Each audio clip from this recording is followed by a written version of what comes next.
Hey guys, Chris from Hotel Nerd here. Um, Back again with another episode sponsored by Poddex. Um, Again, as I've been saying for the past few weeks, please go to this website that's down in the scrolling bar below. Use code NERD21 to get 10% off your first purchase. And it's just an easy way to help with the channel. With that being said, we're going to start our countdown on the ground floor. So welcome to the ground floor. And we're just going to jump right into this. This is top 10 influences that I have that has helped keep Hotel Nerd going since I started doing the videos. Number 10, the first two straight off the bat. I've just recently found them, and they've actually been the influence for why Ranger Cafe is going to be a thing. So, with that being said, first one is the End of the Grid podcast. I listen to these guys when I'm at work. Great episode breakdowns, very funny. Definitely a lot of pop culture references other than just having to do with Power Rangers. Great banter. This is what I want this channel to be. I just don't want this channel just to be the Chris show. I want to expand horizons. I ultimately want to do multiple shows daily and have multiple people on daily. So, and that's part of where Ranger Cafe is coming from, because if I could find a few pieces of the puzzle that I'm still looking for Ranger Cafe, there could be some big things that are going to happen. Second, Podcast Rangers. These guys are super knowledgeable. I just found these guys like a week ago. And the knowledge, they can rattle off episode names. It's bam, bam, bam. And see, I like Power Rangers. I can't do that. I cannot do that to save my goddamn life. They can just rattle episode names off. They are so well versed into the series that it's insane. And they actually, between the two Power Rangers podcasts that I listen to, Into the Grid and Podcast Rangers, those two have definitely been an influence on how I see me wanting to have Ranger Cafe run. So I'm going to steal a little bit from here and a little bit from here. I'm going to put it together and make it my own thing. And we'll see how it goes. Maybe it'll catch on, maybe it won't. But definitely check these two out. End of the Grid podcast and Podcast Rangers. If you love Power Rangers, or if you were even just a fan way back when you were a kid and you want to have a nostalgia feel, listen to these guys. They're incredible. These four guys are insane. So, all right. Number 8. Now we're going to start jumping into some YouTube people. John Campia, who now has a John Campia show on his own private network. I first was introduced to him with Collider. And he was the one that I gravitated to first before I met Jon Schnepp on Collider. Rest in peace, Mr. Schnepp. Really wish you were still here. But John always seemed to be like the everyman. He had some asshole tendency qualities, but I mean, we all do. I mean, let's just be real here. But he is a no bullshit type personality. At least that's how I've always perceived him as. I still remember the one time I pissed him off. And I'm going to tag John in this. I'm going to tag everybody that I have in this on Twitter so they know that they're being featured in a video of mine. But granted, whether they watch it or not, that's a whole different thing. But I remember pissing them off with the Krispy Kreme question from Power Rangers because I was still, being honest, I was stupid. Yeah, I didn't quite understand how sponsorships worked and whatnot. And I don't exactly remember the question per se, but I know it had to do with Krispy Kreme and whether Power Rangers had paid Krispy Kreme to be featured in the movie so many damn times, or if it was the other way around where Krispy Kreme paid Power Rangers to be featured in the movie so many damn times.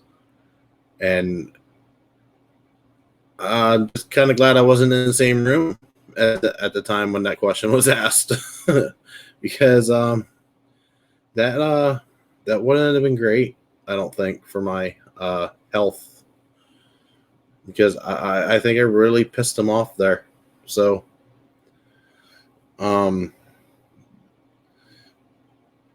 number 7, Jeremy Johns. I was introduced to Jeremy when he came to Collider for that brief stint. I think he was there for like a little bit over a year, maybe a little less. No, it was hovering around a year. And then I started watching his reviews, and this guy's just outright fucking hilarious. He makes me laugh on the reviews that he does more often than not. And I come to find out that him and I basically kind of have sort of the same taste in film. So, I mean, when he speaks about something that he likes and something that he doesn't like, I take his reviews with a lot of merit, because I feel like his taste and my taste are pretty much up the same alley. But definitely check out his reviews. I will put all these links. I will find them all, and I will put all of these people, their social media, not social media, their you know what I mean, their podcast and their YouTube channel links in the description below, so you guys can check these guys out. Koi John Drew. Koi, I pray to God, as a member of Koi Pond, and if anybody that's not familiar with that term, Koi Pond, check out SEN Live and check out Movie Trivia Schmodown. Yeah, that's where that comes from.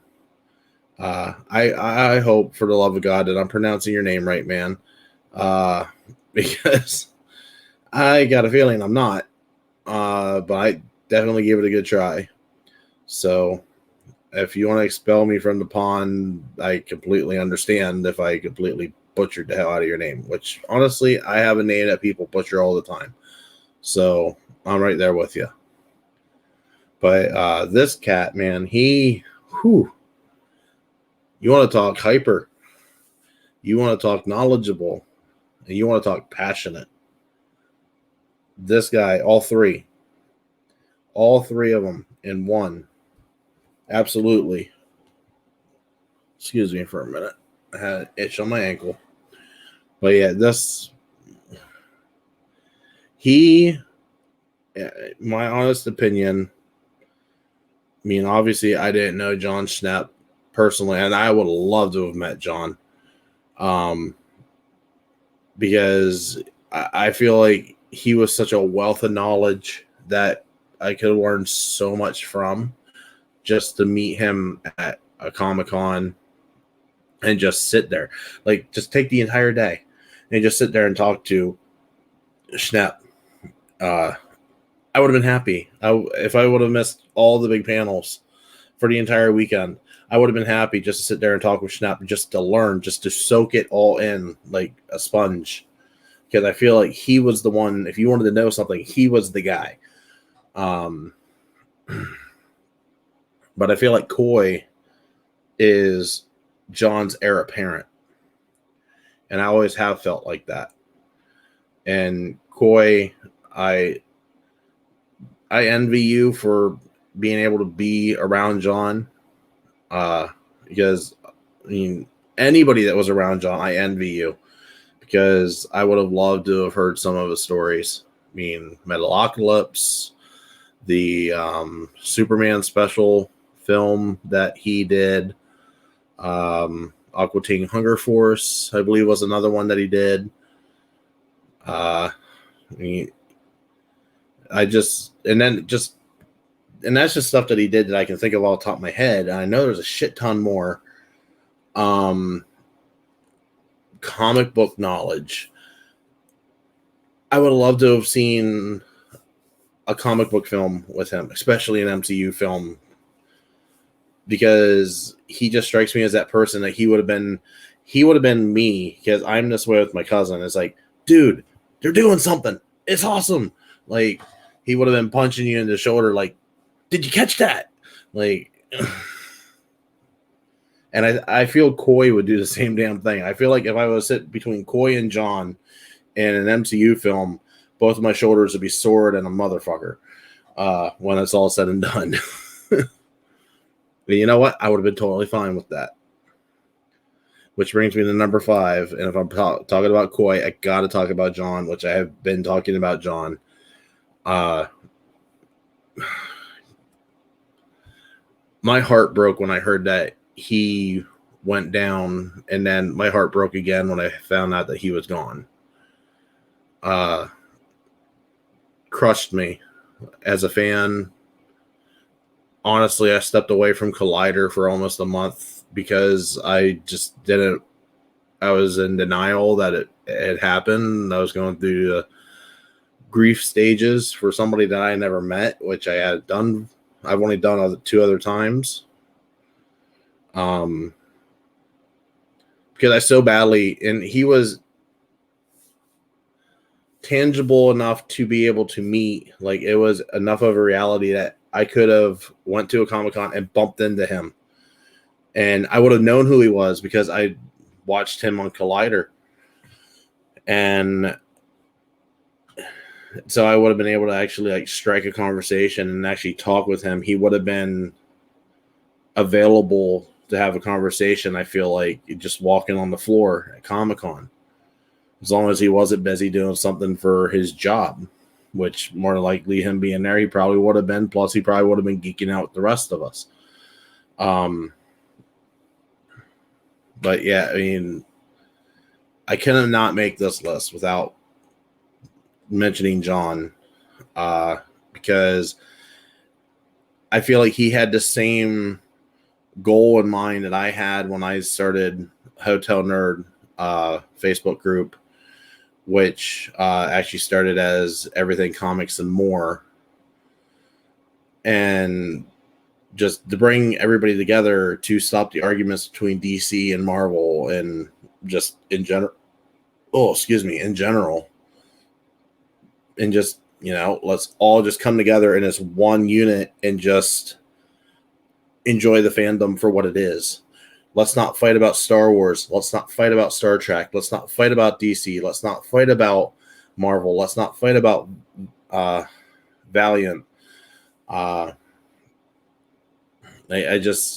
feel like he was there. He was in that mindset. He was the leader. He was the lead of us that wanted to make at a uniform fan base. And if I can carry that torch, even just a little bit, for a little bit of time, just for even 58 people on YouTube, then absolutely I want to carry that torch, even just for a small group to come together and just say, yes, we are one. We are stronger together. This is fandom as it should be. And I feel like he was our leader. He was the end all be all that led the charge to make that happen. Now, number 4, I had to do this just as a joke. Jon, I'm sorry. I know I'm going to get shit from you for this, but I had to do this because if you're a movie trivia schmodown person, fan, whatever you want to call yourself, you know this joke from last year. 4th round John Roca. Okay. First off, if you've watched SCN Live, you know I do not agree with John Roca on a lot of things. That said, I gotta admire the guy. He's passionate. I might not agree with his love of Transformers. I might not agree with his viewpoints on things most of the time. Not all the time, most of the time. But I gotta give the guy mad props. Especially with him being ex-military.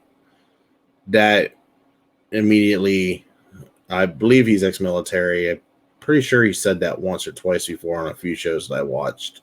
Correct me if I'm wrong on that, but in my brain, he's ex-military.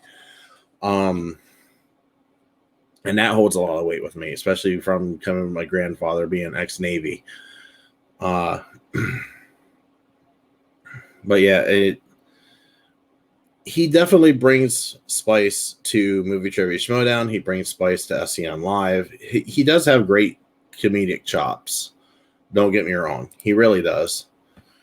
And just for whatever reason, him and I on viewpoints, we don't see eye to eye on. And you know what? That's fine. That's the great thing about it. So we can all be fans and not get along, or I shouldn't say not get along, not agree on things and still come out and be decent human beings on the other end.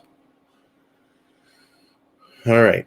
Number 3 is a twofer because you can't have one without the other. Christian Harloff and Mark Ellis. And you know what? I'm actually going to go one step further and just say the entire SCN crew, especially Brett and Kate, because Brett and Kate being on a Hotel Nerd podcast last May was absolutely incredible. People ask me what my highlight is so far of doing this, and I refer them to that video, or I refer them to that audio version of the podcast if they can't watch the video, because that I feel is like been our best show yet. And I would love to get these two on at least one at a time, and just even for 15 minutes, just talk and pick their brains a little bit. Because like I said, you can't have one without the other. I didn't catch these guys back when they were doing the Schmoes No show, but I heard that was an absolute riot. And then Christian started doing Collider Live. Well, then they both started doing a lot of stuff at Collider. That's actually where I first was introduced to them. And then Christian started doing Collider Live, and that's where I was introduced to Roxy. And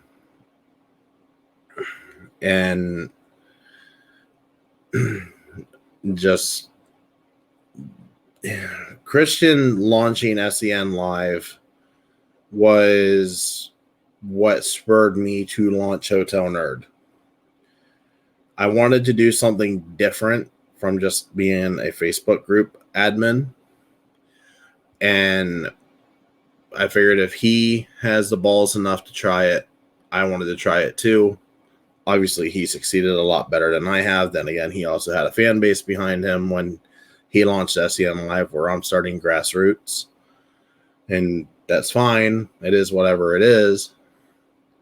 But he was the one that tripped that trigger to make me go full bore into doing Hotel Nerd.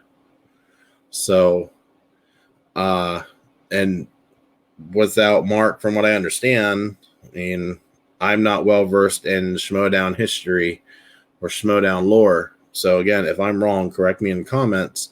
But I believe Christian's given props to Mark for creating the skeleton of what we now know as Movie Trivia Schmodown.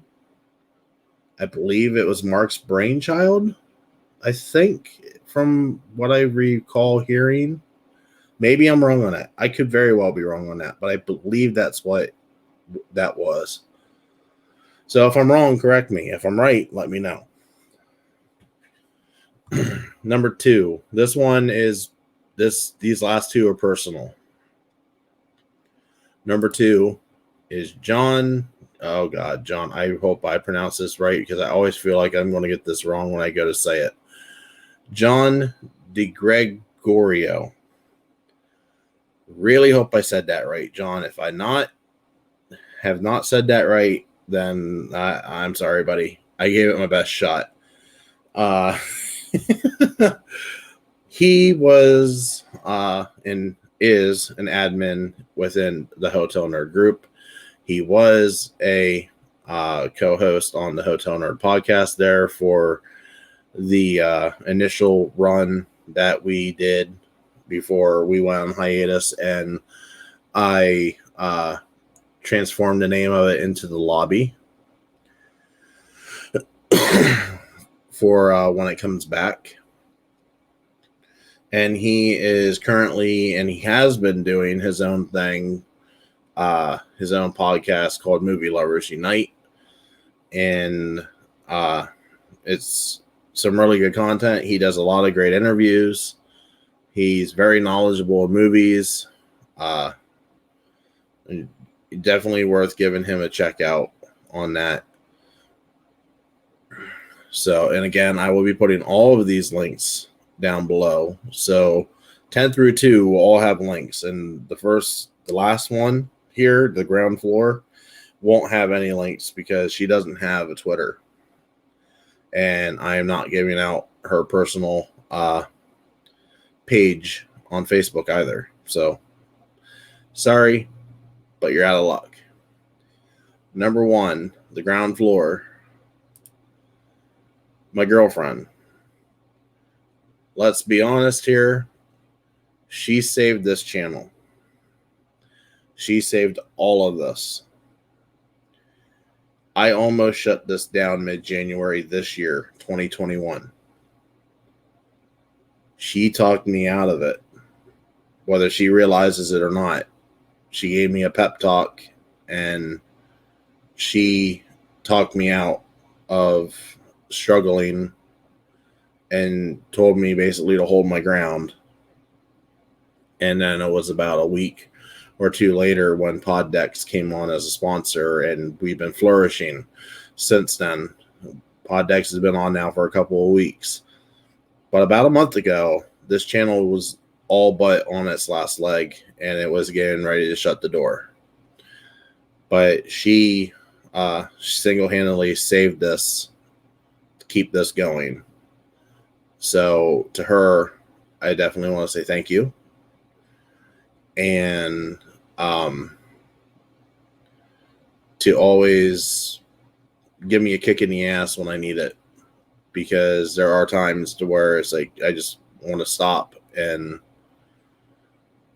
just mainly when I feel like things aren't going right, I just start shutting down a little bit, and I need that kick in the ass. So thank you for giving me the kick in the ass when I needed it, because I would have regretted not following through and keeping with this if you wouldn't have done that, and I know I would have regretted it. So thank you. Thank you very much. You have no idea how much that means. So with that being said, that's my top 10 influences that has kept this channel going, has molded me to want to make the material that I'm making and will be making here in the near future. Next week, let me pull out my book here. I'll tell you what we're going to be doing. I believe it's top 10 TV shows. Give me 1 second here. Yes, top 10 TV shows that I have seen. So that'll be the next episode. And until then, if you want to check out this newsletter, and I'll put this link in the description as well, so that way you guys can see this. When this episode comes out, this link will be outdated. So actually, it'll be the March newsletter that'll be put up. So mean, you're welcome to look at the February one if you want, but if you want the updated information, then you're going to want to be looking at the March one. So I will put the March one in the description below. But with that, I will say goodnight. Thank you for joining me on the ground floor. Hopefully the weather is getting better. I mean, it is March. March can be a crapshoot. We all know this. So let's pray for good warm weather, and hopefully the wintertime is going to let up, because I know I'm done with snow. We have the third snowiest February right now where I'm at, and I'm just done. I'm done with snow. I love snow, but I'm done with snow. I want it over with. I want it over with like yesterday. So have a good night, and we'll catch you on the next episode.